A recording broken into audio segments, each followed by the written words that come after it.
பேரலை நேயர்களுக்கு வணக்கம். இன்றைய நமது நேர்காணலில் இஸ்கஃப் மாவட்ட துணை அமைப்பாளர் தோழர் மத்தூர் சத்யா அவர்கள் இணைந்திருக்கிறார். தோழர் வணக்கம். வணக்கம். சமீபத்தில் மிகப்பெரிய பேசுபொருளாக மாறிக்கொண்டிருப்பது பெயருக்கு பின்னால் ஜாதி. அதிலும் குறிப்பாக யூபிஎஸ்சி தேர்வு வினாத்தாளில் ஈவே ராமசாமி நாயக்கர் அப்படின்னு சாதி ஓட்டோடு அவருடைய பெயரை குறிப்பிட்டு வினாத்தாளில் கேள்வி ஒன்று வந்திருக்கு. அதை ஒட்டி நீங்களும் ஆர்ப்பாட்டம் நடத்தியிருந்தீங்க. மிகப்பெரிய அளவிற்கு அது விவாத பொருளாகவும் மாறி இருக்கிறது. பெயருக்கு பின்னால் சாதி வேணாம்னு அடையாளத்தை துறந்தவர் பெரியார். ஆனாலும் அது திரும்ப திரும்ப அந்த பெயரை பயன்படுத்துகிறாங்க. தாவேகா அஃபிஷியலாக அவங்க சார்பில் கோர்ட்டில் தாக்கல் பண்ண அஃபிடவிட்லேயே ஈவே ராமசாமி நாயக்கர் பெரியார் அப்படின்னு அவங்களும் மென்ஷன் பண்ணுறாங்க. இது பேசுபொருள் ஆகிக்கொண்டே இருக்கிறது. சரி, பெரியார் அப்படி தான், அவர் என்ன வேணாலும் சொல்லிக்கிறட்டும், சொல்லிட்டு போகட்டும் அப்படின்னு கடந்து போகலாம் அப்படின்னு ஒரு தரப்பும், அவரை ஏன்டா திரும்ப திரும்ப அந்த சாதி வட்டத்துக்குள்ளே கொண்டு வரீங்க அப்படின்னு ஒரு தரப்பும் பேசிக்கொண்டே இருக்கிறார்கள். என்ன எப்படி புரிஞ்சுக்கிறது? இது தன்னிச்சையாக எதேர்ச்சியாக இப்போ முன் நாட்களில் ஃபாரின் ஆத்தர்ஸ் எழுதும் போதெல்லாம் ராமசாமி நாயக்கர்னு எழுதுகிறாங்க அப்படின்னா நம்ம அதை பெருசாக பொருட்படுத்த தேவையில்ல. அவங்க அஃபிஷியல் நேம் எதுவோ அதை எடுத்து எழுதுகிறாங்க. அவங்க எல்லாத்துக்கும் பாரபட்சம் பார்க்காம பேர் தான் போடுறாங்க. பெரியார்ன்ற அடைமொழிலாம் யூஸ் பண்ணுறது இல்லைன்னா அதை அப்படி விட்டுலாம். ஆனால் இப்போ இவங்க தொடர்ச்சியாக செய்து வரும் அரசியலோடு தான் இதை ஒப்பிட்டு பார்க்க வேண்டியிருக்குது. நீங்கள் பல டிபேட்டுக்கு போகிறீங்க, எல்லாரும் பெரியார்னு பேசுவாங்க, சில பேர் ஈவேரான்னு பேசுவாங்க. ஆனால் இந்த வடதுசாரி சிந்தனையாளர், பிஜேபி ஆதரவாளர் இப்படின்னு வரவங்க மட்டும் பார்த்தீங்கன்னா ராமசாமி நாயக்கர்னு இழுத்து சொல்லுவாங்க. நீங்கள் எச் ராஜாவே பார்த்துருக்கீங்க, எல்லா ப்ரெஸ் மீட்லையும் ராமசாமி நாயக்கர், ஈவேரா நாயக்கர் மாதிரி ஒரு திருட்டு கும்பலை பார்க்க முடியாது அப்படின்னு பேசுவார். அப்போ அவங்க பெரியார் எதை செய்தாரோ அதையே கேன்சல் பண்ணுவதற்கான வழியை பார்த்து கொண்டே இருக்கிறாங்க. அதனால தான் எந்த பிரச்சனை நடந்தாலும் இங்கே திமுகவை அட்டாக் பண்ணுறதா மற்றவங்க நினச்சிவாங்க. இங்கே திமுகவை அட்டாக் பண்ணுறதுக்கு திமுகவை அட்டாக் பண்ணுறது கிடையாது. அது ஒரு துருப்புச்சீட்டு, அது ஒரு குறியீடு. ஆனால் அவங்க என்ன பண்ணுறாங்க, இது பெரியார் மண்ணா இல்லையா, பெரியார் மண்ணா இல்லையான்னு பெரியாரை கேன்சல் செய்வதில் ஒரு பெரிய வேலை திட்டமாக நடந்துட்டு இருக்கு. அது ஒரு பக்கம் நடந்துட்டு இருக்கும்போதே இங்கே கவர்னர் என்ன பண்ணுறாரு, திருவள்ளூருக்கு காவிசாயம் பூசுறது, ஐயா வைகுண்டருக்கு காவிசாயம் பூசுவது. நீங்கள் இது திமுக பிரச்சனைன்னு நினச்சி திமுகவுக்கு முட்டு கொடுக்குறியா அப்படின்னு பார்க்குறவங்கள்ட்ட என்ன புரிய வைக்கணும் அப்படின்னா, இது திமுக இல்லைங்க. ஐயா வைகுண்டர் திமுக உறுப்பினரா, வள்ளலார் திமுக உறுப்பினரா, நந்தனர் திமுக உறுப்பினரா? இல்லை, இவங்க எல்லாத்துக்குமே அவங்க காவி சாயம் பூசுறாங்க. அதாவது நம்மளுக்கு சங்க இலக்கியத்திலேருந்து இன்ன வரைக்கும் ஜனநாயக சக்திகள் இந்த பார்ப்பனியத்துக்கு எதிராக போராடிக்கிட்டு இருக்குல்ல, அந்த லைன் ஃபுல்லாகவே அவன் துண்டிக்கிறான். நீங்கள் ஒன்றும் இல்லை, யூஜிசி திருத்தம் கொண்டு வரப்பட்டது, அதோட சேர்த்து தான் இப்போ யூபிஎஸ்சி பார்க்கணும். இது எல்லாமே உயர்கல்வி, உயர் படிப்பு, உயர் பதவிக்கு தானே. யூஜிசி பாடத்திட்டத்தில் அவன் ஐடியா ஆஃப் பாரத் அப்படின்னு ஒரு சிலபஸ் வைக்கிறான். அதாவது ஐடியா ஆஃப் இந்தியா கிடையாது, நல்லா புரிஞ்சுக்கணும். Idea of Bharat. இந்த பாரத் எங்கேருந்து வந்துச்சுன்னு கேட்டால் ஒவ்வொருத்தன் ஒரு விளக்கம் சொல்கிறான். பாரத்தை வருஷாங்கிறான், இல்லை ராமருக்கு சகோதரர் இருந்த பரதங்கிறான், இந்த மாதிரி பல விளக்கம் கொடுக்குறான். ஆனால் எல்லாமே இந்து புராணத்தை பேஸ் பண்ணி தான். இந்த ஐடியா ஆஃப் பாரத்தில் அவன் என்ன பண்ணுறான், பல மன்னர்கள் பற்றி பெருமை பேசிட்டு வரான். அசோகர் பெருமை 5 மன்னர்கள் நல்ல ஒரு மன்னராக பேசிட்டு போயிடறான். அசோகர் அப்படிங்கிறவர் இங்கே சமத்துவத்துக்கான முதல்ல அடித்தளத்தை போட்டவர், பௌத்த அறநெறிகளை பின்பற்றினவர். நீங்கள் இந்த அறநெறிகளை விட்டுருவோம், சாம்ராஜ்யமாக கட்டமைச்சது, அட்மினிஸ்ட்ரேட்டிவாக அசோகர் எவ்வளோ பெரிய ஒரு லாங் சாம்ராஜ்யம் அந்த அளவுக்கெல்லாம் ஒரு நிர்வகிக்க முடியாது இந்தியாவில் அப்படின்ற சூழல் இருந்தபோது பண்ணவர் அப்படின்றத வரலாற்றில் பதிவு பண்ணாமல் அப்படி கடந்து போகிறான். சவுத் இந்தியன் மன்னர்கள் பற்றி எதுவுமே கிடையாது. ஆனால் போன சௌகான் ராஜ்புத் எல்லாத்த பற்றியும் இருக்குது. அதில் என்ன பண்ணுறாங்கன்னா, சாதி எதிர்ப்பு இயக்கம் இல்லை பக்தி இயக்கத்தில் சாதி எதிர்ப்பு ஏதும் அதை பற்றி பேசலை. 19ஆம் நூற்றாண்டுக்கு வந்தாலும் இங்கே நாராயணகுரு பற்றி கிடையாது, ஐயா வைகுண்டரை பற்றி கிடையாது, பெரியாரை பற்றி கிடையாது, ஃபுலேவை பற்றி மட்டும் இருக்குது. ஏன்னா மகாராஷ்டிராவில் உங்களுக்கு ஃபுலே சாதியை சேர்ந்தவங்க மட்டும் வேணும். ஆனால் அதை சாதி எதிர்ப்பு இயக்கம்னு போடல, சாதியை வைத்து அரசியல் செய்தவர்கள்னு பேசுகிறான். அப்புறம் சுதந்திர இந்தியாவில் காங்கிரஸ், கம்யூனிஸ்ட், இங்கே அம்பேத்கர் இயக்கம், பெரியார் இயக்கம் எதோட பங்கும் இல்லாமல் ஆர்எஸ்எஸ் இயக்கத்தோட பங்கை பற்றி பேசுகிறான், ஜனசங்க ஆட்சியை பற்றி பேசுகிறான். எமர்ஜென்சி காங்கிரஸ் ஒடுக்குது, காங்கிரஸ் எப்போ கூட்டு வரோன்னா ஒரு தேவைப்படுற வில்லனை கூட்டு எமர்ஜென்சியில் ராஷ்டிரிய சுயம்சேவக்கு எப்படி ஜனநாயகத்தை காப்பாற்றுறேன்னு பேசுகிறான். அப்போ அவன் என்ன பண்ணுறான்னா, வரலாறு நெடுக இருக்கிற உங்களோட அனைத்து அவன் திருவள்ளூர் முதற்கொண்டு கேன்சல் பண்ணுறான். அங்கேருந்து ஆரம்பித்து உங்களுக்கு 1970களில் போராடின அம்பேத்கரியர்கள், கம்யூனிஸ்டுகள் வரைக்கும் எல்லா ஜனநாயக சக்தியிலையும் அவன் கேன்சல் பண்ணிட்டு வரலாற்றை படைக்கிறான் போது தான் ஏன் ராமசாமி நாயக்கர் அப்படின்னு அவன் பயன்படுத்துகிறான் அப்படிங்கிறத நம்ம புரிஞ்சிக்க முடியுது. யூபிஎஸ்சியில் அவன் கிளியராகவே சப்ஜெக்டிவ் கொஷின்ஸில் சல்லடை போடுறான் அப்படிங்கிற குற்றச்சாட்டை எல்லாரும் வைக்கிறாங்க. நீங்கள் சப்ஜெக்டிவ் கொஷின்ஸில் யாருக்கு சார்பாக விடை எழுதுறீங்க அப்படின்னு பேஸ் பண்ணியே அவன் கேண்டிடேட்டை ஃபில்டர் பண்ணுறான். எப்படி தெரியும்ல, இப்போ ஒரு விஷயத்தில் இப்போ விவசாயிகள் போராட்டத்தை பற்றி இல்லை காலநிலை மாற்றத்தை பற்றி எந்த விஷயம் வேணாலும் எடுத்துக்கோங்க, நீங்கள் யார் சார்பாக நிலைப்பாடு எடுக்கிறீங்கன்றது ஆன்சர்லேயே தெரியும். அப்போ அதை வச்சு சல்லடையாக சொல்லிக்கிறாங்க, இன்டர்வியூவில் சல்லடையாக சொல்லிக்கிறாங்க. இது வந்து ஒரு கான்ஸ்பிரசி அப்படிங்கிறது கிடையாது. அரசு இயந்திரமே அந்த பக்கமாக போய்கிட்டு இருக்கு அப்படிங்கிறது தான் பார்க்கணும். அதில் நீங்கள் ஒன்றுமே இல்லைங்க, 2 வருஷத்துக்கு முன்னாடி ஒரு சிபிஎஸ்சி பள்ளியில் குழந்தைகளுக்கு கேள்வி கேட்குறான்.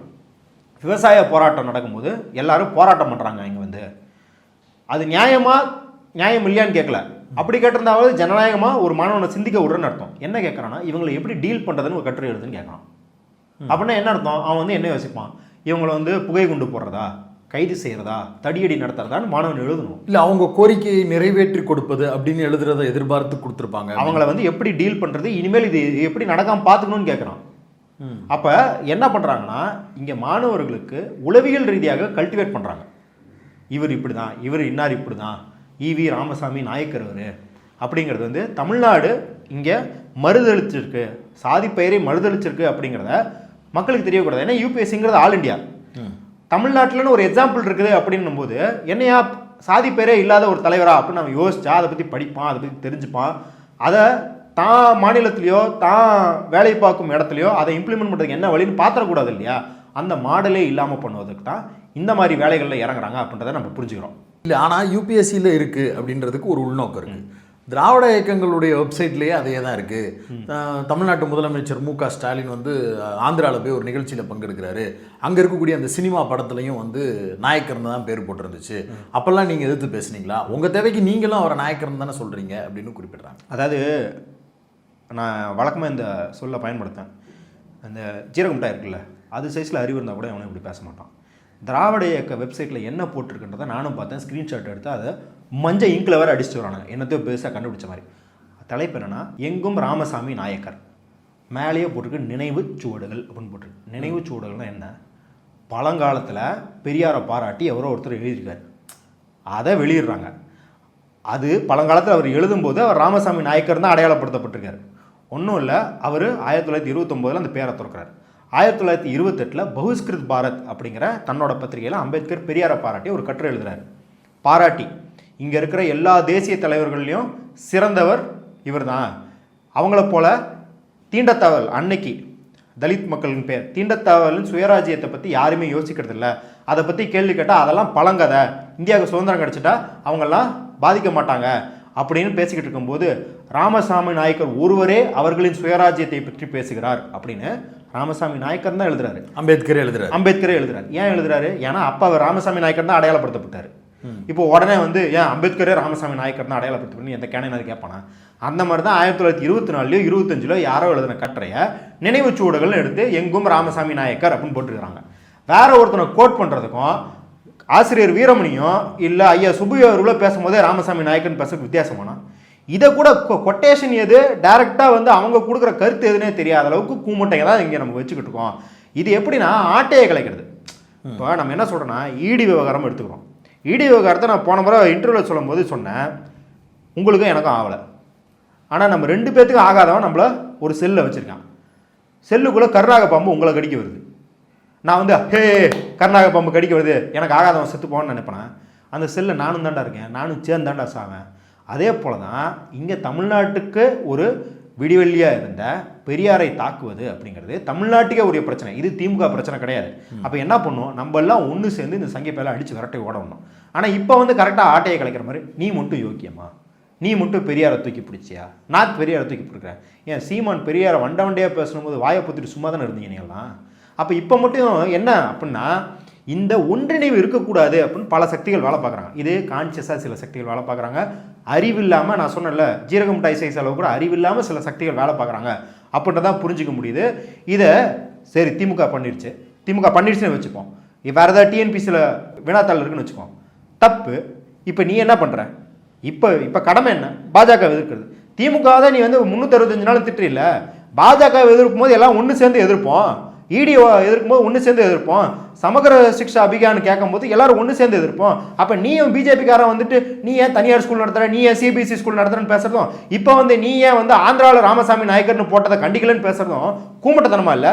ஆந்திராவில் அவன் திரைத்துறையில் அவன் ப்ரொடியூசர் என்னமோ தனியாக ஒரு பேர் போடுறான் அப்படிங்கிறதும், ஒரு அரசு வினாத்தாளில் வந்து ராமசாமி நாயக்கர்னு போட்டிருக்கான்றதுக்கு வித்தியாசம் தெரியாமல் நினைவு குறிப்பில் 1925 ஒருத்தன் எழுதுனதுக்கும் 2025 ஒருத்தன் எழுதுனதுக்கும் வித்தியாசம் தெரியாம தற்குறி மாதிரி பேசிக்கிட்டு இருக்கிய, நீ நிஜமாலுமே பெரியாரை மதிக்கிறவனா அப்படிங்கிறத நம்ம கேட்க வேண்டிய கேள்வியா இருக்குது. ஓகே, அவங்களுடைய நோக்கம் என்ன இருக்கு? இப்போ அவங்களும் பெரியார கொள்கை தலைவராக ஏத்துக்கிட்டேன்னு டிக்ளேர் பண்ணிட்டாங்க. டிக்ளேர் பண்ணாத ஒருத்தங்க இப்படி எல்லாம் பேசுறாங்கன்னா அவங்களுக்கு ஒரு உள்நோக்கம் இருக்குன்றதை நம்ம புரிஞ்சுக்கலாம். கொள்கை தலைவராக ஏற்றுக்கிட்ட ஒருத்தங்களுக்கு அவங்களும் ஒரு எரர் பண்ணியிருப்பாங்க அப்படின்னு எடுத்துக்கிற வேண்டியதானே. அவங்கன்னு இல்லை, யாவன் வேணாலும் பெரியாரை ஏற்றுக்கிட்டோன்னு சொல்லிட்டோம். ஏன் பவன் கல்யாண் கூட தான் பெரியாரை ஏற்றுக்கிறேன்னு சொன்ன அப்படி. அவர் மாதம் மாதம் ஒன்று சொல்கிறாரு. இப்போ பவன் கல்யாண் பெரியாரை ஏற்றுக்கிட்டேன்னு அப்படி தான் ஃபோட்டோ சேகுவரா ஃபோட்டோ மாதிரி அலங்காரப்படுத்திக்கிட்டு தொப்பியை போட்டு சிவப்பு துண்டெல்லாம் போட்டுக்கிட்டு அப்படியே அம்பேத்கரை படித்ததுனால தான் நான் வந்து அரசியலுக்கே வந்தேன்னு சொன்னேன் அப்படி. இன்றைக்கி என்ன, அதனால் சொல்ல வச்செல்லாம் யாரும் இட போட முடியாது. நான் எனக்கு அளவுகோல் தாங்க. பெரியாரிசம்னா என்ன? பெரியாரிசத்தோட கோர் என்ன? ஆரியத்தை எதிர்ப்பது, ஆரிய ஆதிக்கத்தை எதிர்ப்பது, பார்ப்பனியத்தை எதிர்ப்பது. இந்த வார்த்தையெல்லாம் என்னைக்காவது இவங்கள்ட்ட வந்திருக்கா? பார்ப்பனியம்ன்ற சொல்லு வந்திருக்கா? ஆரியம்ங்கிற சொல்லு வந்திருக்கா? இன்னைக்கு நீங்கள் முதல்வர் பெரியார் பாதையில் நடக்கலன்றீங்க. ஆனால் பேரளவில் நீங்கள் பேரளவுன்னு வச்சுக்கோங்க, பேரளவில் தான் பின்பற்றுறாங்கன்னு வச்சுக்கோங்க. கவர்னர் எழுதும்போது ஆரிய ஆதிக்க சிந்தனையிலிருந்து செயல்படுகிறன்னு எழுத முடியுதா இல்லையா? எழுதுங்க. ஒரே ஒரு அறிக்கை, ஒரே ஒரு பேட்டி. பார்ப்பனியம்ன்ற வார்த்தையை சொல்லுங்கள். அம்பேத்கரை ஏற்றுக்கிட்டோன்றீங்க. அம்பேத்கரை இன்ன வரைக்கும் அம்பேத்கர்ன்ற பேரே பார்ப்பனர் தந்த பேர்னு பேசிக்கிட்டு இருக்காங்க. ஆமாம், ஏன் அதை பற்றி பேசுங்க. அம்பேத்கர் பிராமணிசம்னார்ல, இந்த உலகத்திலேயே சக மனிதர்களை வறுமையிலும் அறியாமையிலும் வைத்திருக்கிற ஒரே வர்க்கமானது கேவலமான வர்க்கம் என்பது பார்ப்பனிய வர்க்கம் பேசினார்ல. பேசுங்க அதெல்லாம். அப்போ பெரியாரை நாங்கள் ஏற்றுக்கிட்டோம் அப்படின்னு சொன்னால், இப்போ நாட்ஜி பார்ட்டி இருக்குல்ல ஜெர்மனியில், அவங்க கூட தான் நேஷனல் சோசியலிசம்னு வச்சுக்கிட்டான். அவன் சோசியலிச கட்சியா? அப்போ அப்படி தான் இவங்களெல்லாம் அளவிடணும் மொழியா? ஐயோ பெரியாரை ஏற்றுக்கிட்டதுனால இது பெரியார் கட்சி, அம்பேத்கருக்கு வந்து செலவு வச்சுட்டாங்க அதனால இது அம்பேத்கரிய கட்சி அப்படின்னா, அர்ஜுன் சம்பத் கூட அடம் பிடிக்கிறான். ஏப்ரல் 14 நான் மாலை போட்டே அம்பேத்கருங்க அடம் பிடிக்கிறான் அந்த ஆள். அதனால அந்த ஆள் அம்பேத்கரியவாதியா? ஸோ இதெல்லாம் வந்து வெத்து பேச்சு. இதெல்லாம் ட்விட்டரில் வேணால் அந்த அரசியல்லாம் பண்ணலாம் மொழிய, நடைமுறைக்கும் இல்லை அறிவுத்தளத்துக்கும் 5 வருஷம் கழிச்சு பார்த்தா எல்லாத்துக்குமே இந்த உண்மை தெரியும், எல்லாருமே கறி துப்புவாங்க. அப்படின்னும் போது இப்போ இந்த ஹீட் ஆஃப் த மூமெண்ட்டில் வந்து நீங்கள் நான் ட்ரெண்ட் ஆகலாம், இல்லை வீராவேசமாக பேசலாம், டிபேட்டில் உட்காந்து சொடுக்கலாம் போடலாம் மொழிய, மக்கள் அரசியலுக்காகட்டும் முற்போக்கு அரசியலுக்காகட்டும் எந்த விதத்திலும் உதவாது அப்படின்றத பார்க்குறோம். பெரியார் குறித்து பேசும்போது ஒரு பக்கம் அவங்க வைக்கிற இன்னொரு குற்றச்சாட்டு என்னன்னா, பெயரளவுக்கு பேருக்கு பின்னாடி இருக்கக்கூடிய சாதியை நீக்கிட்டீங்க, அதால என்ன மாற்றத்தை அனுபவிச்சிங்க? ஒன்றும் கிடையாது. இன்னும் சாதிய ஆணவ கொலைகள் நடந்துகிட்டு இருக்கு, சாதிய ரீதியான ஒடுக்குமுறைகள் நடந்துகிட்டே இருக்கு. அது குறித்தெல்லாம் பேசாம இருந்துக்கிட்டு போலியா திராவிட மாடல்னு சொல்லிக்கிட்டு பேருக்கு பின்னால ஜாதி எடுத்துட்டோம், அதுவே எங்களுக்கு பெருமை அப்படின்னு சொல்றீங்கன்னு விமர்சனம் வைக்கலாம். சரி, இப்போ இந்த சாதிய பிரச்சனைகளுக்கு அப்புறம் வரும். ஃபர்ஸ்ட் என்ன சொல்றாங்க? பேரளவு தான் ஜாதியை ஒழிச்சிட்டேன், இது என்ன பெரிய சாதனை? பெரிய சாதனை இல்லை தானே? நானும் ஒத்துக்கிறேன்ப்பா, பெரிய சாதனை இல்லை, ரொம்ப எளிமையான சாதனைப்பா. இப்போ ஆந்திராவில் ஒழிச்சு காட்டு, பீகாரில் ஒழிச்சு காட்டு, உத்தரப்பிரதேசில் ஒழிச்சு காட்டு, வாய்க்கிலேயே பேசுறீல்ல, சாதாரணமானதுன்னு. நான் பெட்டு கட்டுறேன், உத்தரப்பிரதேஷ்லையோ பீகார்லையோ சாதி பேரை பின்னாடி எடுத்துகிட்டு ஒரு தனி மனிதன் பாஸ்போர்ட் வாங்க முடியாது. உண்மையிலே வாங்க முடியாதுன்னு 2015 சுஷ்மா ஸ்வராஜ் உயிரோடு இருக்கும்போது ஒரு எக்ஸாம்பிள் இருக்குது. கணவரோட லாஸ்ட் நேம் போடாமல் ஒரு இஸ்லாமிய பெண் ஒரு இந்து கணவரை திருமணம் செஞ்சுக்கிறாங்க. அவங்க பாஸ்போர்ட் வாங்க போகும்போது கணவரின் பெயரை போலன்னு பாஸ்போர்ட் நிராகரிக்கிறாங்க. சுஷ்மா ஸ்வராஜ் எப்படி இந்தியாவோட வெளியுறவுத்துறை கொள்கை அமைச்சர் தலையிட்டு பாஸ்போர்ட் வாங்கி தராங்க. அந்த நிலைமையில தான் இருக்குது. உங்களுக்கு லாஸ்ட் நேம் இல்லாமல் நீங்கள் ஏங்க வட இந்தியாவில் சும்மா போனால் லாஸ்ட் நேம் சொல்ல அப்படின்னா, நீ லாஸ்ட் நேம் சொன்னா தான் உன்னை உள்ளே விடுவான், லாஸ்ட் நேம் சொன்னா தான் உன்கிட்ட பேசுவான்னு அதிகாரிகளே பேசுவாங்க. அந்த அளவுக்கு ஒரு நிலைமையை வச்சுக்கிட்டு, சரி இங்கே சாதி பெயர் ஒழிச்சது வெறும் சாதி பெயர் ஒழிச்சது கிடையாது. பெரியார் சாதி பெயரை ஒழிக்கிறது மட்டுமா பேசியிருந்தார். அவர் 29 ஒழிச்சிட்டு ஏகப்பட்ட வேலை பார்த்துருக்காரு. அதுக்கப்புறம் 50 வருஷத்துக்கிட்ட செயல்பட்டுருக்காரு. 45 வருஷம் 73 இறந்தது வரைக்கும் செயல்பட்டுருக்காரு. அப்போ எதுவும் இணைஞ்சு இதை பார்க்கணும் அப்படின்னா, சாதி பெயர் எங்கே தெரியாத இருக்கிறனால நன்மை பெயர். கிராமத்தில் நீங்கள் சாதி பெயரை உரிச்சிங்கன்னா ஒரு பிரயோஜனமும் கிடையாது.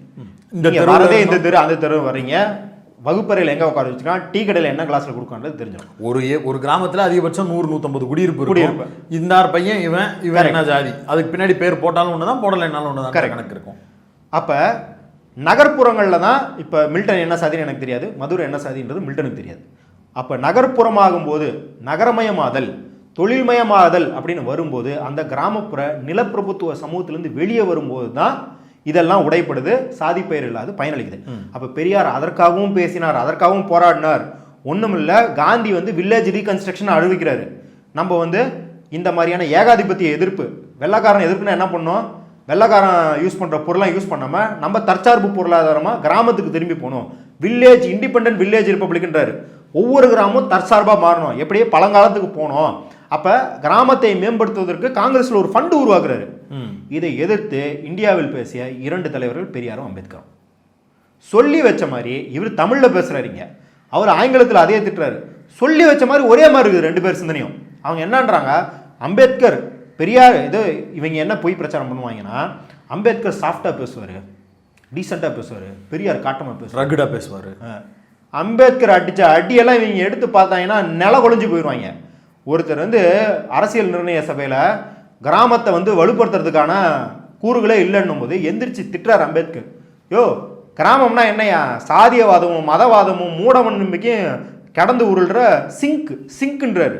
என்ன நம்ம தட்டெல்லாம் போடுவோமே சிங்க்கு, அந்த மாதிரி ஒரு குப்பை கிடங்கு மாதிரி இருக்குது, அதை என்னையா வலுப்படுத்துற அப்படின்னு அம்பேத்கர் எந்திரிச்சு பேசுறாரு. அவர் கட்டுரைகள் எழுதுறாரு, கிராமத்தில் விவசாயத்தை காப்பாற்றணும்னா நீ விவசாயத்தில் போய் எந்த மாற்றமும் பண்ண முடியாது, கிராமத்தில் தொழில் தொடங்கடா. விவசாயம் அப்படிங்கிறது 4000 பேர் வேலை பார்க்குற இடத்துல 10,000 பேர் வேலை பார்த்துக்கிட்டு இருக்கான்.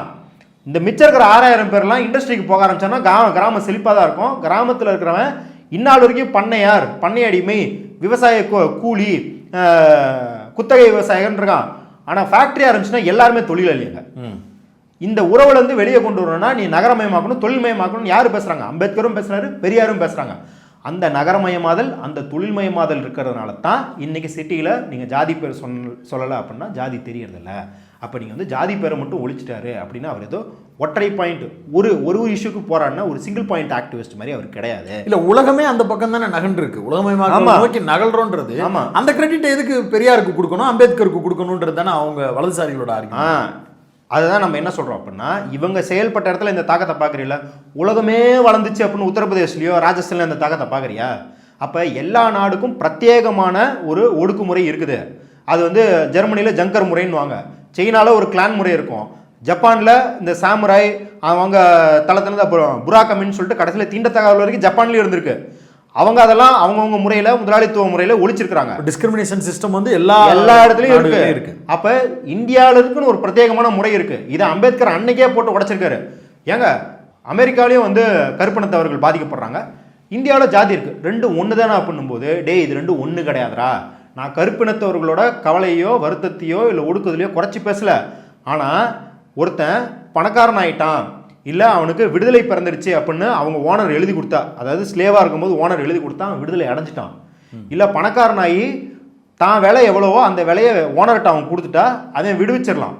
அடிமைச்சங்கள்லேருந்து அவன் வெளியே ஃப்ரீ மேன் ஆயிடுவான். இப்போ மார்கன் ஃப்ரீமேன் ஒரு லாஸ்ட் நேம் இருக்குல்ல, அந்த ஃப்ரீமேன்ற லாஸ்ட் நேம் வந்தது காரணமே தான் அடிமை இல்லை அப்படின்னு சொல்லிக்கிட்டு தான். அந்த பரம்பரையிலிருந்து. ஆமாம். ஆனால் சாதியில் அப்படி எந்த அவுட்டுமே கிடையாது, எந்த எஜிட்டுமே கிடையாது. அவன் என்ன பண்ணாலும் அவன் சாதி சங்கிலியிலேருந்து வெளியே வரமாட்டாங்கிறார். அதனால தான் அம்பேத்கர் பெரியாரை நம்ம தூக்கி கொண்டாடுறோம். அதனால தான் அம்பேத்கர் பெரியார் பண்ணது ஒரு யூனிக்கான தனித்துவமான ஒரு பெரிய சமூக புரட்சிக்கான மாற்றம் அப்படின்றத நம்ம பேசுகிறோம். இன்னொன்றுங்க, நீங்கள் சாதி கீதியெல்லாம் விட்டுருங்க, இன்னொரு சாதியை பிறந்தவன் வட இந்தியாவில் சுபாஷ் சந்திர போஸ்ன்னு பேர் வச்சுப்பானா, காந்தின்ற பேர் வச்சுப்பானா? ஏன்னா காந்திங்கிறது அங்கே ஒரு சாதிக்கான பேர், போஸ் அப்படிங்கிறது ஒரு சாதிக்கான பேருன்னு இருக்கு. நம்ம ஊரில் ஜாலியாக சுபாஷ் சந்திர போஸ்ன்னு பேர் வைப்பாங்க. இப்போ ஆக்டிவிஸ்ட் இருக்கார் திருமணம் காந்தின்னு பேர் வைக்கிறாங்க. ஏன்னா காந்திங்கிற சாதி பேர்லாம் இங்கே தெரியாது. சந்திர போஸ் ஜாதி பேர்லாம் தெரியாது. பகத்சிங்னு பேர் வச்சிருப்பாங்க. பகத்சிங்னு என் கூட படித்தவனே பகத்சிங்னு பேர் வச்சிருக்கான், லெனின்னு பேர் வச்சிருக்கான். எல்லா தலைவர்களும் அவ்வளவு. ஏங்க யாசர் அராஃபத்னு வச்சிருப்பாங்க. இஸ்லாமியராக இல்லாதவங்க 80கள் 90களில் யாசர் அராஃபத்னு பேர் வச்சுருப்பாங்க. அப்போ பெயருக்குள்ள ஒளிஞ்சிருக்குல்ல ஒரு சாதின்றது மட்டும் இல்லாமல் எந்த நவீனத்தையும் ஒரு மனிதரை போற்றுவது, அவர் வழியில் பின்பற்றுவோம் அப்படின்னு சொல்லுவது, எல்லாத்தையும் அந்த சாதி பேரை நீக்கிறதுன்றது உடச்சிருக்கு. நீங்கள் இன்றைக்கி பகத்சிங்னு பேர் வச்சவன் அவன் குடும்பம், அவன் சூழல் எவ்வளோ புரட்சிகரமான அரசியலுக்கு அவன் பேர்லேயே அவனை இன்ட்ரடியூஸ் பண்ணுதுன்னு பாருங்கள். அப்போ அதை ஜாதி பேர் உடைக்கும் போது பேர் நீ என்ன வேணாலும் வச்சுக்கலாம்டா. பெரியாரே ரஷ்யான்லாம் பேர் வைக்கிறாரு, ரஷ்யான்லாம் பேர் வச்சிருக்காரு. நீங்கள் அதற்கு முன்னாடி அதான் இழி தொழில் செய்யும் சாதிகள் இழி பெயர் தான் வைத்திருக்க வேண்டும் அப்படின்ற இடத்துல நீங்கள் என்ன பண்ணுறீங்க அப்படின்னா, யார் வேணாலும் என்ன வேணாலும் பேர் வச்சுருக்கலாம். முன்னாடி அமாவாசை குப்பன் சுப்பன் பேர் வச்சுன்ற இடத்துல எழிலழகன் வைடா, நீ உனக்கு என்னடா அழகு குறை அப்படின்ற ஒரு மாண்பு வந்திருக்குல்ல. இது எல்லாமே இணைச்சு தான் நீங்கள் பார்க்கணும். நகரமயமாதல், தொழில்மயமாதல், நவீன சிந்தனைக்கு மனிதர்களை உட்படுத்துதல், மூட நம்பிக்கைக்கு எதிராக பேசுதல், எல்லா உலகத்தில் உள்ள எல்லா முற்போக்கு வடிவங்களையும் உள்ளடக்குதல், அதெல்லாம் வாங்கி படிக்கிறது. பெரியார் இங்கர்சால் பற்றி எழுதுறாரு. பெரியாரும் அம்பேத்கரும் கெமால் பாஷா, துருக்கியில் லீடராக இருந்த கெமால் பாஷாவை பற்றி பேசுகிறாங்க. இங்கே நிறைய பேர் சொல்லுவாங்க பாருங்க, பெரியார் வந்து கமால் பாஷாவை பாராட்டுறாரு, பெரியார் வந்து டிக்டேட்டர்ஷிப் ஆதரிக்கிறாரு, சர்வாதிகாரத்தை ஆதரிக்கிறாரு. அம்பேத்கர் கமால் பாஷாவை பற்றி பேசியிருக்காரு தெரியுங்களா? அம்பேத்கர் என்ன சொல்கிறாருன்னா, இந்த சாதியில் இருக்கவன், இந்த சாதி சமூகத்துக்கெல்லாம் இப்படி ஜனநாயகமாக வந்து சண்டை போட்டிருந்தாலும் ஆகாது போல, கமால் பாஷா மாதிரி ஒருத்தன் வந்து ஒரு 4 அடியை போட்டால் தான் திருந்துவாங்க போலன்னு பேசியிருக்காரு அம்பேத்கர். அப்போ அம்பேத்கரையும் பெரியாரையும் நான் வந்து ஏன் அம்பேத்கரை உள்ளே கொண்டு வரேன் அப்படின்னா, பெரியாரை ஜாதி பெயரால் அடையாளப்படுத்தும் அதே வேளையில் தான் அம்பேத்கருக்கு ஒரு பார்ப்பனர் பிச்சை, ஏண்டா அவர் பேரை எழுதிக்கிட்டதாக கூட வச்சுக்கிட்டோம். அது இல்லைன்னு எல்லா ப்ரூஃபும் பண்ணிட்டாங்க. ஆமாம், எல்லா இடத்துலையும் அம்பேத்கர் பேர் காரணம் புத்தகமே இருக்கு. அந்த அந்த இடத்துல அந்த மாதிரியான ஒரு ஆர்சிடி இருந்ததுக்கான எந்த தடமையும் கிடையாது அப்படின்னு ப்ரூவ் பண்ணிட்டாங்க. சரி, நீ சொல்கிறதே உண்மைன்னு வச்சுக்கிறோம். பார்ப்பனர் கொடுத்தாருன்றது நீ என்ன எப்போ பார்த்தாலும் அம்பேத்கரே பார்ப்பனர் தான் வளர்த்தாருன்னு பேசிக்கிட்டு இருக்க. அவரை வந்து எக்ஸாம் எழுதினாரு, அவரை லண்டன் போய் படித்தார், அவரை தீசிஸ் எழுதினாரு, அவரை வந்து கான்ஸ்டியூஷன் எழுதினாரு. ஏன்னா ஒரு பேர் தானடா கொடுத்தீங்க, அதையே இன்ன வரைக்கும் எப்படி பேசுகிறான் பாருங்க. இன்னொன்று ரொம்ப சிம்பிளான கேள்வி, அம்பேத்கருக்கு ஒரு பார்ப்பனர் தான் பெயர் வச்சார் அப்படின்னா ஏன் மகாராஷ்டிராவில் எந்த பார்ப்பனருக்கும் வந்து அம்பேத்கர்னு பேர் இல்லை? இப்போ இந்த கேள்வியெல்லாம் இருக்குல்ல. அப்போ இதை செய்யும் அதே வேலையில் தான் பெரியார் பண்ணுறாங்க. என்ன பண்ணுறானுங்க? அம்பேத்கர் ஒரு தேசியவாதி, பெரியார் தேச விரோதி. Ambedkar we are Indians first and லாஸ்ட்னு சொன்னார். பெரியார் வந்து இந்த பார்ப்பனர்கள் உருவாக்கும் இந்தியாவில் நம்மளுக்கு என்னடா வேலை, தனியாக பிரித்து போகணும்னு பேசுகிறார். இவனுக்கு தெரியுமா, we the people of India அப்படின்ற இடத்துல we the people of Indian nation முகவரியில் சேர்த்த சொன்னாங்க கான்ஸ்டியூஷனில். அம்பேத்கர் நேஷன்ற வார்த்தையை சேர்த்தவே மாட்டேன்ட்டு. ஏன்னா என்னை பொறுத்த வரைக்கும் இந்தியா ஒரு தேசமே இல்லை. இந்தியாவை ஒரு தேசம் என்று கருதினீர்கள் என்றால் ஒரு பெரும் பொய் கனவை ஊட்டி வளர்க்கிறீர்கள் என்று அர்த்தம். ஏனால் இந்தியாவை இன்று ஒரு தேசமாக இல்லை, எனக்கு தேசமாக ஆசைதான், ஆனால் இந்தியா இன்று சாதிக்கு ஒரு தேசமாக இருக்கின்றார். அப்போ அம்பேத்கரும் பெரியாரும் ஒரே மாதிரி தான் சிந்திச்சிருக்காங்க. 90% 10% முரண்பாடு இருக்கும். ஏன்னா இவர்கள் இருவரும் வேறு வேறு மனிதர்கள், சுயமாக சிந்திப்பவர்கள், வேறு வேறு நில அமைப்பில் வேற ஏன் ஒரே நிலமைப்பில் ஒரே ஊரில் வேலை பார்க்குற நீங்களும் நானும் வெளியே போனால் வேறு எதுக்காக அடிச்சுக்கோம். ஆமாம், அப்படி இருக்கும்போது இவ்வளவு சீரிய சிந்தனை கொண்டவங்களுக்கு வேறுபாடு இருக்க தான் செய்யும். என்ன சொல்கிறாங்க, அம்பேத்கர் வந்து ஆரியம் திராவிடத்தை குப்பையில் போட சொல்லணும் அப்படின்னு சொல்லி பெரியார் வந்து திராவிடம் பிளவு ஏற்படுத்தினார். அம்பேத்கர் உரிச்சு விட்டுருக்காரு. ஆரியம் எங்கேருந்து வந்தது, அதுக்கு முன்னாடி தமிழ் தான் இந்தியா ஃபுல்லாக பேசியிருக்காங்க, தமிழ் தான் மருவி மருவி மருவி திராவிடம்னு வந்திருக்குது. அதனால தான் தென்னிந்தியர்கள் அந்த திராவிட மொழியை ரீடைன் பண்ணிக்கிட்டாங்க ஆரிய வருகைக்கு பிறகும். அதனால தான் அவங்க திராவிடர்கள் அடையாளப்படுத்துகிறாங்க. வட இந்தியாவில் இருந்த, அதாவது இந்தியா ஃபுல்லாக நாகர்கள் இருந்தாங்க, வட இந்தியாவில் இருந்த நாகர்கள் ஆரிய மொழியை ஏற்றுக்கிட்டதுனால அவங்க திராவிடர்கள் அடையாளப்படுத்தப்படுறது. இவ்வளோ வழக்கத்தை சொல்கிறார். சொல்லிட்டு நான் திருப்பி வரேன். பெரியார் வந்து ரகடா பேசுவார், அம்பேத்கர் சாஃப்டாக பேசுவார்னு சொல்கிறாங்கல்ல. இந்தியாவில் revolution and counter revolution and ancient India, பண்டைய இந்தியாவில் புரட்சியும் எதிர்ப்புரட்சியும்னு அம்பேத்கர் ஒரு புத்தகம் எழுதியிருக்கார். ஃபஸ்ட்டு 20 பக்கத்தை இந்த சங்கி பயல்கள்லாம் எடுத்து படிக்கணும். எப்படி வச்சு அட்டி வெளுத்துருக்காருன்னா, ஆரியர்கள்லாம் நாய் பண்ணியை விட கேவலமாக வளர்ந்தவங்க, தெருவில் உறவு கொள்றவங்க, புத்த புரட்சி மட்டும் வரலாம், இவனுங்களாம் நாகரிகமான மனுஷனாகவே மாறி இருக்க மாட்டாங்கன்னு திட்டார் அம்பேத்கர். இந்த அளவுக்கு. ஆனால் இவன் என்ன பண்ணுறான், அம்பேத்கருக்கு ஆரஞ்சு கலரில் கோட் சூட் போட்டு விட்டு பெரியாரை ராமசாமி நாயக்கர்ன்றான். சரி, இப்போ இந்த இதுக்கு வரும், பெரியார் மண் இதாகி போச்சா அதாகி போச்சான்னு. நம்ம இங்கே நான் வெளிப்படையாகவே சொல்கிறேன், ஏதாவது ஒரு தேர்தல் அரசியல் கட்சி ஜாதியை நான் ஒழிப்பேன் அப்படின்னு சொல்லிச்சுன்னா அது ஃப்ராட் பண்ணுதுன்னு அர்த்தம். ஏன்னா கான்ஸ்டியூஷனுக்கு உட்பட்டு நீங்கள் ஜாதியை ஒழிக்கவே முடியாது. அதனால தான் பெரியார் கான்ஸ்டியூஷனை கொளுத்துறாரு. சரி, கான்ஸ்டியூஷனுக்கு உட்பட்டு தேர்தல் அரசியல் கட்சி என்ன பண்ண முடியும், சாதியத்தை தளர்த்துவதற்காக கான்ஸ்டியூஷன் பேசிஸில் சில ரெமடிஸை கொண்டு வர முடியும், இன்ஸ்டிடியூஷன்ஸை ஸ்ட்ரென்தன் பண்ண முடியும். அதுதான் இங்கே இருக்கிற தேர்தல் அரசியல் கட்சியோட வேலை. ஜாதி மேக்ஸிமம் அவங்களால பண்ண முடியாது.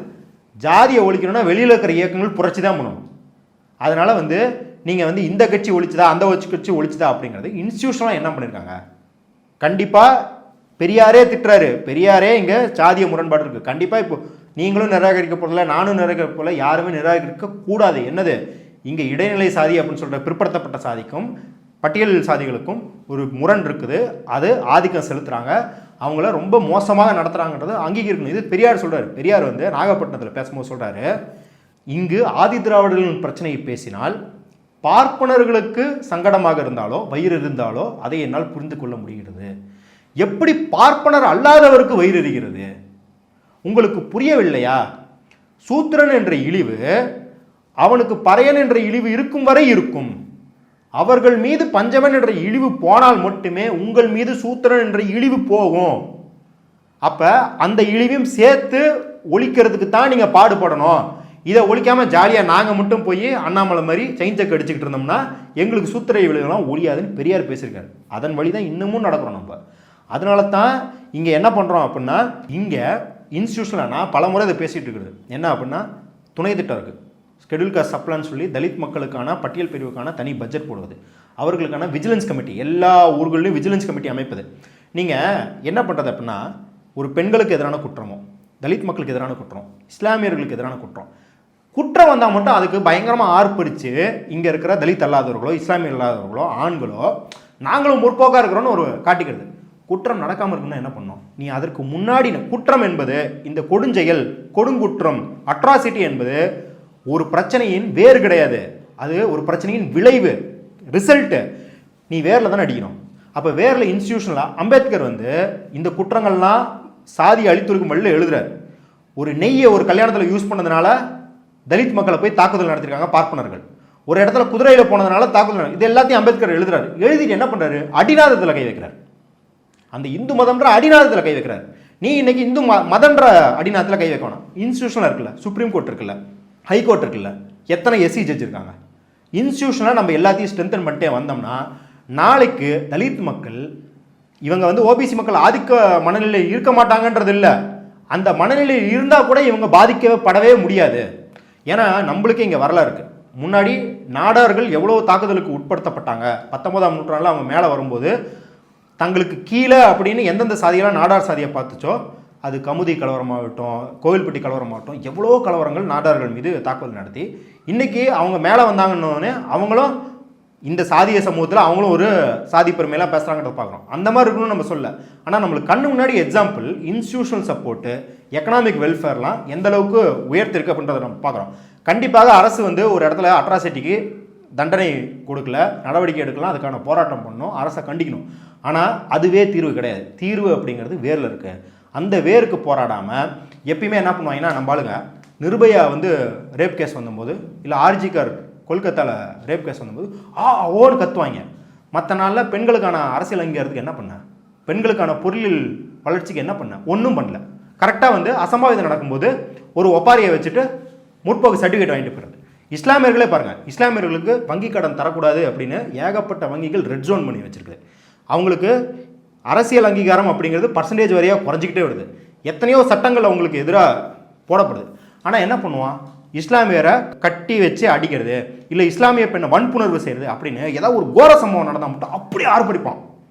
ஐயோ இது நடந்து போச்சு, எல்லாரும் முற்போக்குன்னு சொல்கிறவங்களாம் திரை கிழிஞ்சது ஆகுன்னுவான். மற்ற நாளாக நீ என்ன பண்ண? அப்போ அதே தான் சொல்கிறோம். இன்னமும் நம்ம அங்கீகரித்து பேசணும். இங்கே வந்து சாதிய பிரச்சனை இருக்குது. பெரியார் சாதி ஒழிப்பை துவங்கி வைத்தார், சாதி ஒழிப்பை முடிச்சுட்டு போல துவங்கி வைத்தார். அந்த பாதையில் பயணிக்கிறோம். அம்பேத்கர் வழியில், பெரியார் வழியில், மார்க்ஸ் வழியில், லெனின் வழியில், மாவோ வழியில் நம்ம பயணிக்கிறோம். இதை இந்த ப்ராசஸில் நம்ம இருக்கிறோம் அப்படின்றத நாங்கள் சொல்கிறோம். நீ சொல்லு, இதே ப்ராசஸில் நான் இருக்கிறேன், ஒழிக்கிறேன் அப்படின்னு சொல்லு. யூபியில் இதே ப்ராசஸில் நான் பண்ணுறேன், பீகார் இதே ப்ராசஸில் பண்ணுறேன்னு சொல்லேன். உனக்கு சொல்ல நாதி இல்லை, பேரை ஒழிச்சு காட்டு. நீ சொல்கிற எல்லாத்துக்கும் நாங்கள் சொல்கிறோம், நாங்கள் பிரச்சனையை ஒத்துக்கிறோம், ஆனால் வேலை பார்க்குறோன்னு சொல்கிறோம். நீ பிரச்சனை இருக்குன்னு சொல்கிற, அந்த பிரச்சனையை அதிகப்படுத்துறதுக்கான எல்லா வேலையும் பார்க்குற அப்படின்றத நம்ம அம்பலப்படுத்துகிறோம். இல்லை, இப்போ பெரியாருடைய பேருக்கு பின்னாடி ஜாதி பேர் போடுறது அப்படிங்கிறதுல பெரியாருடைய அரசியல் வளர்ப்புகளாக இங்கே தமிழ்நாட்டில் பெரியாரிஸ்டுகள், திராவிட இயக்கங்கள் இன்னும் ஸ்ட்ராங்காக தான் இருக்கிறோம். பெரியார் பேருக்கு பின்னாடி ஜாதி போட்ட உடனே கடுமையான எதிர்விளைவுகள் இங்கேருந்து வருது. அவர்களுடைய பழங்கால பேர் ஒழிப்பு, இந்த பேருக்கு பின்னாடி இருக்கக்கூடிய சாதி ஒழிப்பை நாம் எப்படியெல்லாம் வென்றெடுத்துருக்கிறோன்றத உங்களை போன்று இன்னும் பலரும் ஆக்டிவிஸ்ட்டுகள் பேசுறது, எழுதுறதுன்னு மீண்டும் மீண்டும் ஒரு சமூகத்திட்ட கடத்திக்கிட்டே தான் இருக்கிறோம். அது உங்களுக்கு பேக் ஃபயர் தானே ஆகும். அப்படி இருக்கும்போது திரும்ப அவங்க பெரியாருக்கு பேர் போட்டு அவங்களுக்கு அவங்களே பேக் ஃபயரை உருவாக்கிக்கிறது அப்படிங்கிறது தெரியாமல் நடக்குதா, இல்லை அதில் வேறு எதுவும் கணக்கு இருக்கா? இன்றைக்கி ஏன் இந்த தேவை இருக்குது, ஏன் அவங்க செய்கிறாங்க அப்படின்றத புரிஞ்சுக்கணும். அப்படின்னா இளைஞர்கள் மத்தியில் இன்றைக்கி இப்போ 90s கிட்ஸ்லாம் ஓரளவுக்கு நியூஸ் பார்த்து நியூஸ் பேப்பர் படித்து வளருவோம். இன்றைக்கி அந்த மாதிரி பழக்கம் கிடையாது. 2K கிட்ஸ் கிட்ட அந்த மாதிரி பழக்கம் கிடையாது. அதனால் அவங்க இந்த மூமெண்ட்டை புரிஞ்சிக்கல அப்படின்றத தாண்டி அவங்களோட அதிருப்தியும் சங் பரிவார் எப்படி லாபகரமாக பயன்படுத்திக்கிறதுன்னு தெரிஞ்சிருச்சு. இப்போ என்ன பண்ணுது அப்படின்னா, முற்போக்கு இயக்கங்கள் மேலே நிறையா விமர்சனங்கள் இருக்குது, கண்டிப்பாக குறைபாடுகள் இருக்குது முற்போக்கு இயக்கங்கள். அதை பற்றி அதிருப்திகளை இளைஞர்கள் தெரிவிக்கிறாங்க. இப்போ பாஜக என்ன பண்ணுதுன்னா, எப்பா நீ பாஜகவும் திட்டு, ஆனால் நீ என்ன பண்ணு, முற்போக்கு இயக்கங்களை திட்டத்தை நிறுத்திடாத அப்படின்னு சொல்லிட்டு போ அப்படின்னா. ஏன்னா அதில் இருக்கிற அதிருப்தியை உடச்சிட்டாலே போதும், நீ என்னை திட்டிகிட்டு இருக்கவனுக்கு நாளைக்கு நிர்கதியார் பண்ணி நான் வந்து உன்னை ஃபாலோ பண்ணிக்கிறேன், உன்னை விழுங்கிடுவேன் அப்படிங்கிற ஒரு விஜய் மாதிரி ஒரு 4 பேரை நான் இறக்கி விட்டுக்குவேன். அது யார் வேணாலும் இறக்கி விடலாம். அது சீமானா இருக்கலாம், யார் வேணாலும் இருக்கலாம், சரத்குமாரா இருந்து இப்போ இணைச்சி 2 மணிக்கு தட்டி கெட்டு இணைச்சி கூட இருக்கலாம். அந்த மாதிரி யாரா வேணாலும் இருக்கலாம், நான் பின்னாடி அறுவடை பண்ணிக்குவேன் அப்படின்னு பாஜக ஒரு ஸ்ட்ராட்டஜியில் இருக்குது. அப்படின்றனால தான் நம்ம திருப்பி சொல்கிறோம். ஆனால் அவன் திருப்பி ட்ரை பண்ணிட்டே இருக்கான். ஒரு விண்டோ, ஒரே ஒரு விண்டோவில் வந்து சக்ஸஸ் ஆயிடுச்சுன்னா அவன் அந்த அரசியலை பயங்கரமாக கடத்திடுவான். ஏன்னா இப்போ சீமான் பேசுனது அப்படிங்கிறது பயங்கர வைரல் ஆச்சு இல்லை. தான் மகளே வந்து இல்லை வந்து அக்கா தங்கச்சி கூட உறவு கொள்ளு அப்படின்னு சொன்னார்னா அது ஒரு பெரிய ஷாக் வேல்யூ ஏற்படுத்துது. அப்போ அவன் என்ன பண்ணுறான்னா தொடர்ந்து அமர் பிரசாத் ரெட்டி அப்படின்னு போட்டுக்கிறான். நான் இங்கே தமிழ்நாட்டில் ரெட்டின்னு போட்டுக்குவேன், அது என் பாரம்பரியங்கிறான். ரோஷினி நாடார்னு பேர் வச்சிருக்கிறது எவ்வளவு அழகாக ஒரு கட்டுரையை எழுதிருக்கு தெரியுமா அப்படின்னு சீமான் பேசுவார். என்ன அப்படின்னா இது முன்னாடி பார்ப்பனர்களுக்கு மட்டும் அப்படின்னு சொல்லி நீங்கள் ஆர்எஸ்எஸ்ஸை பிராண்ட் பண்ணிங்கல்ல, அவன் 90கள் முடிவுலேருந்து என்ன பண்ணிட்டான் அப்படின்னா இதை இடைநிலை சாதிக்கு, தலித் மக்களுக்கு, பழங்குடியினருக்கு, எல்லார் மத்தியிலும், கிறிஸ்தவர்கள் மத்தியில் எல்லார் மத்தியிலும் கடத்தணும் அப்படின்னு வேலை பார்க்குறான். அப்படின்னும்போது இந்த பிரதிபலிப்பை அவன் கான்ஸ்டண்ட்டாக ப்ரெஷர் வச்சுக்கிட்டே இருப்பான். அது பேக் ஃபயர் ஆகுங்கிறதெல்லாம் பிரச்சனையே கிடையாது. என்னைக்காச்சும் நீ தோண்டு போய் கையெடுப்பில்லை, அப்போ அவன் ஃபுல்லாக வச்சு உள்ளே இறக்கிடுவான். அப்போ என்ன ஆகுனா அவன் அன்னைக்கு பண்ணுற வேலை மட்டும் கிடையாது, அவன் கான்ஸ்டண்ட்டாக 100 வருஷம் போட்டிருக்கான்ல வேலை, எல்லாம் அப்படியே சார மாதிரி உள்ள வந்து இறங்கிடும். அது புரிஞ்சுக்கிறேன். இதே அம்பேத்கருக்கும் பொருந்தும் இல்லை. அம்பேத்கர் கிட்ட மட்டும் சண்டைக்கு போக மாட்டேங்கிறான், பெரியார் கிட்ட மட்டும் வீம்புக்கு சண்டை வளர்க்கறது இருக்குல்ல, அதை எப்படி புரிஞ்சுக்கிறது? அதுதான் இப்போ என்ன பண்ணுறான் அப்படின்னா அவன் மக்கள் மத்தியில் இப்போ தெரிஞ்சோ தெரியாமலையோ இல்லை சமூக சூழலால் அம்பேத்கர் பெரியார் ஒவ்வொரு மதத்துக்கு இல்லை ஒவ்வொரு சாதி அடையாளத்துக்கு அப்படின்னு அடைக்கப்பட்டிருக்கிறாங்க. அப்போ என்ன பண்ணுறான் அப்படின்னா ஒரு ப்ராக்சி வார். அம்பேத்கர் பெரியார் பின்னாடி நின்றுக்கிட்டு பண்ணுறது என்ன அப்படின்னா ப்ராக்சி வார், இந்த 2 மக்களுக்குமான பிளவை ஏற்படுத்துவது தான். நான் அதனால தான் சொல்லுவேன், அம்பேத்கரையும் பெரியாரியமுக்கு சண்டை வந்தால் பெரியாரியவாதிகள் போய் பெரியாரதை டிஃபெண்ட் பண்ணக்கூடாது, பெரியாரியவாதிகள் அம்பேத்கரியவாதிகளாக செயல்படணும். ஏன்னா நீங்கள் அம்பேத்கர் பெரியார் இப்போ பெருமையெல்லாம் யாரும் இங்கே காப்பாற்ற தேவையில்லை, அவங்க பெருமையாக வரலாறு பேசும், அவங்க அவ்வளோ வேலையை பண்ணி வச்சுட்டு போயிருக்காங்க. ஆனால் நம்ம இணைக்க வேண்டியது என்னென்னா அம்பேத்கரியத்துக்கும் பெரியாரியத்துக்குமான இணைப்பு இருக்குல்ல, அதை தான் நம்ம காப்பாற்றணும். போது இப்போ நான் ஒரு பெரியாரியவாதியை அடையாளப்படுத்திக்கிட்டேன், பெரியாருக்கு எதிராக அம்பேத்கர் இருந்தால் தெரியுமா, அம்பேத்கருக்கு எதிராக பெரியார் நின்றுக்கிறார் தெரியுமானா, உனக்கு அம்பேத்கர் என்ன பேசுகிறான்னு தெரியாமல் நான் பேசணும். அதை தக்க வைப்பதன் மூலம் தான் இந்த மாதிரி போலிகளை பெரியார் என் தலைவர், அம்பேத்கர் என் தலைவர்னு சொல்லிட்டு போலிகள் நம்ம அகற்ற முடியும். ஏன்னா பெத்த பெரியார் அம்பேத்கரை பாராட்டிக்கிட்டே இருக்கிறது வேஸ்ட்டு. சவர்கரையே பாராட்டுறாங்க, அவன் கோட்ஸேவை பாராட்டுறான். கெட்டவங்களே பாராட்டுறது போது நல்லவங்களை பாராட்டுறது ரொம்ப ஈஸி. இப்படி தட்டையாக பாராட்டி என்ன பண்ணிக்கிட்டே இருக்கோம் அப்படின்னா ஜாலியாக எவன் வேணாலும் வந்து பாராட்டி நானும் ஒரு டோக்கனை போடுறேன்னு போட்டு வச்சுக்கிறான். அப்போ நீங்கள் இனிமேல் ஆழமாக பெரியார் அம்பேத்கரை பேச வேண்டியிருக்குது. பெரியார் அம்பேத்கர் எந்த அடிநாதத்தை அடித்தாங்களோ அந்த அடியை அடிக்க வேண்டியிருக்கு. அப்போ தான் அமர் பிரசாத் ரெட்டின்னு போட்டால் இவன்லாம் போய் காரி துப்புவோம். அப்போ அதை நம்ம வந்து இனிமேல் வீரியப்படுத்த வேண்டியிருக்கு. இது அதுதான் நம்மளுக்கு நினைவூட்டுது அப்படின்றத நான் பார்க்கணும். ஒரு நீண்ட உரையாடல், பல்வேறு விஷயங்கள் குறித்து பேரலை நேயர்களோடு பகிர்ந்திருக்கிறீங்க. உங்களுடைய நேரத்துக்கும் கருத்துக்களுக்கும் மிக்க நன்றி.